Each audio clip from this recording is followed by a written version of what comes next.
मुख्यमंत्री मनोहर लाल महेंद्रगढ़ जिले में 3 दिवसीय प्रवास पर है। इन दिनों वो जनसंवाद कार्यक्रम को लेकर जनता से सीधा संवाद कर रहे हैं। मुख्यमंत्री का महेंद्रगढ़ जिले का 2 दिनों का दौरा कंप्लीट हो चुका है और कल तीसरे दिन महेंद्रगढ़ विधानसभा क्षेत्र का दौरा करेंगे। मुख्यमंत्री ने जहां 24 मई को नांगल चौधरी विधानसभा क्षेत्र के 3 गांव में जनसंवाद कार्यक्रम रखा, तो वहीं 25 मई को मुख्यमंत्री ने नारनौल विधानसभा क्षेत्र के 3 गांव में जनसंवाद के कार्यक्रम का आयोजन किया, जहां लोगों से आपसी बातचीत की। इस दौरान सीएम ने आज नारनौल विधानसभा क्षेत्र के गांव सीमा में बड़ी घोषणा की। उन्होंने कहा कि सीमा को अब सब तहसील बनाया जाएगा। हरियाणा के मुख्यमंत्री मनोहर लाल इन दिनों महेंद्रगढ़ जिले के दौरे पर है। 3 दिवसीय दौरे के दौरान मुख्यमंत्री नांगल चौधरी, नारनौल और महेंद्रगढ़ विधानसभा में जनसंवाद कार्यक्रम कर रही है।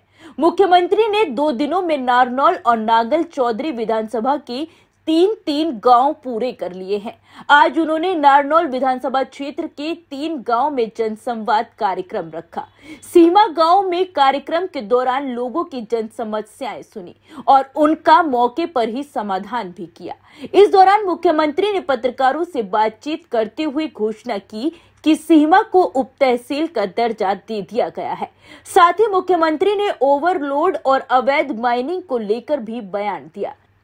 उन्होंने कहा कि सरकार ने अवैध माइनिंग को लेकर सख्त कदम उठाए हैं। यही कारण है कि जहां माइनिंग से 200 करोड़ रुपए का राजस्व प्राप्त होता था, अब माइनिंग के जरिए 1400 करोड़ रुपए का राजस्व प्राप्त हो रहा है। इससे साफ जाहिर है कि सरकार ने अवैध माइनिंग पर सख्ताई दिखाई है। मुख्यमंत्री ने पार्टी कार्यकर्ताओं, विधायकों और मंत्रियों को लेकर भी एक बड़ी बात कही।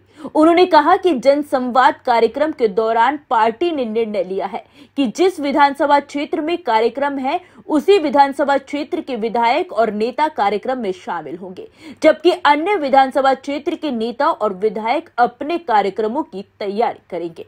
ये तीनों चीजें 45 करोड़ रुपए की आज ये योजना उनका विकास किया है। इस गांव में भी पिछले सालों में जो विकास के काम हुए हैं, उसमें मुझे बताया गया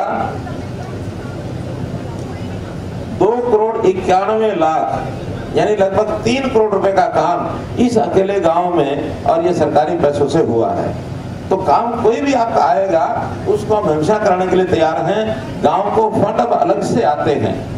अब तो सरपंचों को हम कह देते हैं कि अपना प्रस्ताव पारित करो और अपने आप ही वहां जो काम कराओ। यहाँ जाएंगे 10 दिन में 5 दिन में काम सारे शुरू हो जाएंगे। इस विधानसभा की कुल 23 सड़कें ये मंजूर हो गई हैं, 53 किलोमीटर की, जो ढाणी बाटोटा के आसपास की बता रहा हूं मैं। जैसे पटिकरा से फैजलीपुर 2 किलोमीटर नजदीकी है। नारनौल, ये जो नांगल चौधरी रोड है, इससे जल महल तक ये सड़क, फिर फैजलीपुर से Shobhapur 3 kilometre, Sarai to Shahpur Goyam road ये भी 3.25 किलोमीटर, कादियावाली मंदिर से ढाणी कोजिंदा ना गए कोई इससे, हाँ, तो वहां तक ये 2.25 किलोमीटर, गड़ियार से बाजार ये भी 1.5 किलोमीटर, शोभापुर से राजस्थान बॉर्डर। तो ऐसी 7-8 सड़कें जो इसके आपके आसपास है, ये सब मंजूर हो गई हैं और इस अगले महीने से सब जगह ये काम शुरू हो जाएंगे। केवल जानकारी के लिए ये बता रहा हूं। इस बार के बाजरे में कुछ नुकसान लोगों का हुआ है, बरसात के कारण से, ओले के कारण से। हाँ, बाजरा नहीं, सरसों का, बाजरा तो भी अभी आगे आएगा। तो सरसों का नुकसान हुआ है।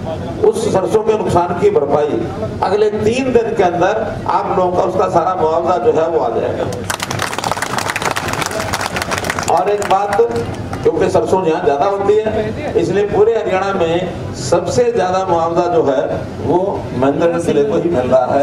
ये भी मैंने कल बताया में एक महिला बहन खड़ी हुई, उन्होंने कहा कि हमको जो राशन वाला है ना, 5 किलो के बजाय 4 किलो राशन देता है, लिखता 5 किलो है और धमकाता भी है। अब उसके बारे में जब हमें सुना तो मैंने तुरंत, हमारे एडीजी सीआईडी साथ है, मैंने कहा इनका छापा मरवाओ। 1 घंटे में छापा मार दिया। 315 किलो चीनी उसके वहां पर ज्यादा मिली, जो मिलनी चाहिए थी उसे 315 किलो ज्यादा मिली। तुरंत गिरफ्तार किया है और मैंने आज ही सवेरे ऑर्डर कर दिए कि इसका डिपो कैंसिल कर दो। मुख्यमंत्री के जनसंवाद कार्यक्रम को लेकर आज नारनौल विधानसभा क्षेत्र में 3 गांव में जनसंवाद कार्यक्रम रखा गया, जहां सीमा गांव अंतिम गांव था। मुख्यमंत्री ने सीमा गांव को सौगात देते हुए उसे सब तहसील का दर्जा देने की घोषणा की। मुख्यमंत्री के जनसंवाद कार्यक्रम के दौरान जहां लोगों की समस्याओं का समाधान किया गया, तो वहीं मुख्यमंत्री से आम लोगों ने अपनी जन समस्याएं भी बताई। मुख्यमंत्री ने आज कई करोड़ रुपए की परियोजनाओं का उद्घाटन और शिलान्यास भी किया। साथ ही एक बड़ी घोषणा भी की कि किसानों को बरसात, ओलावृष्टि से सरसों की फसल में जो नुकसान हुआ था, उसकी मुआवजा की राशि 3 दिन के अंदर अंदर किसानों को मिल जाएगी। सूक्ष्म सिंचाई की परियोजनाओं का सब लोग चले गए, आपने पहले ध्यान नहीं करा। मैंने उस विषय को तो आखिर में रखा हुआ था। क्या मैं आपके माध्यम से और सीमा के लोगों को मैं संदेश देता हूँ कि यहाँ सब तहसील जो है बना दी गई। और बता नहीं पाया वहाँ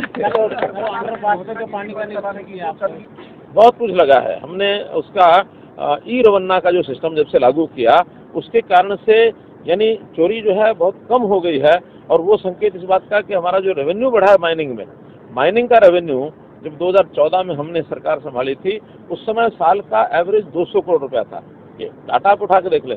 आज वही साल का 1400 करोड़ रुपया मिल रहा है हमको, यानी 7 गुना अगर बढ़ा है, लगातार बढ़ रहा है। 200 से 450 हुआ, 600 हुआ, 800 हुआ, 1200 हुआ, आज 1400 करोड़ रुपये इस साल का रेवेन्यू हमारा है और ज़्यादा बढ़ाएंगे। और उसके अंदर ये चोरी रोक करके हम सब बढ़ा रहे हैं। अब जगह जगह पर शिकायतें दूसरी मिलती हैं, जो कई बार थोड़ा अति भी हो जाती है।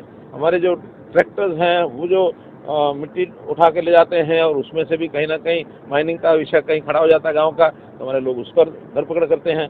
उसमें भी सावधानी हमें बरतनी है कि ऐसे लोगों को तंग ना किया जाए, लेकिन जो चोरी करता है उसको पकड़ना ये हमारा काम है। एक्साइज के अंदर तो हमने कितने बड़े बड़े लोग पकड़ लिए। एक्साइज में तो एक IRS ये अधिकारी पकड़ा, तो इसी चोरी के कारण से पकड़ा।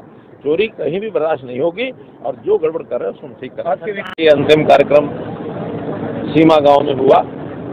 3 दिन का इस जिले का मेरा कार्यक्रम है। कल नांगल चौधरी विधानसभा के गांव थे, आज नारनौल विधानसभा के गांव हैं और कल ऐसे ही महेंद्रगढ़ विधानसभा के गांव, ये सारे हमारे और होने वाले हैं। 3 दिन का मेरा कार्यक्रम संपन्न होगा। 5वां जिला ये मेरा संपन्न हो जाएगा। खुला एक प्रकार से दरबार रहता है, संवाद के रूप में कुछ बातें मैं भी जनता से पूछता हूँ और कुछ जनता भी पूरा फ्रीडम उनको होती है, हर बात वो पूछ सकते हैं, अपनी बात बता सकते हैं, समस्या हो, मांग हो, डिमांड कुछ भी हो। और जितने लोग रहते हैं उनके सबके कागज हम लेकर के एक एक उनका वाक्य शब्द पढ़ करके उसका संज्ञान लिया जाता है। इसके लिए भी हमने एक जन संवाद पोर्टल अलग से बनाया है, उसमें विभागों को चीज़ें भेज दी जाती हैं और विभाग यथा समय उनको पूरा करके और सबको उसका एक जवाब भी जाता है। सबको टेलीफोन पर एक व्हाट्सएप मैसेज या SMS मैसेज उनको जाता है, ताकि उनको भी पता रहे कि हमारी समस्या का या हमारे दिए हुए कागज का क्या हुआ है। इस प्रकार से ये सब काम किया है। हमारे कुछ कार्यकर्ता जो हैं अपने अपने काम में लगे रहते हैं। कल आप में से ही किसी एक मित्र ने रिपोर्टिंग की थी, मैंने कहा आप प्रश्न पूछें इसलिए मैं पहले ही जवाब दे दूं। मेरी ओर से सूचना रहती है कि हर हमारे पार्टी के नेता को अपने अपने क्षेत्र में अपनी तैयारी के लिए रहना होता है और वो अपने क्षेत्र में ही अपने सब कार्यक्रमों में रहता है। जैसे विषय आया था कि कल हमारे रामविलास जी वो है वहाँ नहीं थे, रामविलास जी वहाँ गए थे और उन्होंने हेलीपैड पर मिलना भी हमारा हो गया था। उसके बाद महेंद्रगढ़, अब हम क्या कहेगा मैं नहीं कह सकता, महेंद्रगढ़ में उन्होंने अपनी तैयारी जो है वो उनको करवानी थी, तो इसलिए उनको महेंद्रगढ़ ही रहना है। कल सारा दिन वो महेंद्रगढ़ रहेंगे। ऐसे ही यादव साहब को भी अपनी तैयारी करानी थी, आज यादव साहब अपने कार्यक्रम में रहे हैं। कल अभय सिंह जी विधायक हैं, हमारे सांसद भी वहाँ थे, सांसद आज भी हैं, तो सांसद साहब कल भी रहेंगे। तो हमारे जिलाध्यक्ष हमारे सांसद साहब ये लगातार रहते हैं। बाकी सबको ये सूचना है कि अपने अपने कार्यक्रम में, बल्कि पूरे दिन की बजाय भी जो उनका स्थानीय कार्यकर्ताओं का जो कार्यक्रम अपने गांव का होता है या अपने मंडल का होता है वहीं रहते हैं, ताकि मैं जनता के लोगों से ज़्यादा मिल सकूं। तो ये पार्टी की एक पद्धति है और हमारी पार्टी की पद्धति दूसरी पार्टियों की तरफ नहीं है कि जनता में लोग होना हो लेकिन अपने काफिले के साथ 100-200 लोग भर लिए और सभा में जाकर 200 लोग बैठा दिए और रिपोर्टिंग कर दी कि हमारे 500 लोग आ गए। आज हमारे गांव ढाणी बाठोटे में सीएम साहब आए थे। उन्होंने सभी से जन संवाद किया, तो उसमें सभी ने अपनी समस्याएं बताई और उस पर गौर की गई। उनके सीएम सर ने कहा कि उनका समाधान किया जाएगा। तो हमारी भी एक समस्या है कि हमारे ग्राम संगठन की बैठने की जगह स्थायी नहीं है, उसको प्लीज स्थायी करवाई जाए। कैसा लगा मुख्यमंत्री आए तो? कैसा लगा? हमें अच्छा लगा, अच्छा लगा सीएम सर आए, हमारे आमने सामने संवाद हुए, हमें बहुत अच्छा लगा उनसे मिलकर। उन्होंने अपने विचार व्यक्त किए और हमारी समस्याओं को सुना और उनका सॉल्यूशन करने के लिए प्रोत्साहन देते गए।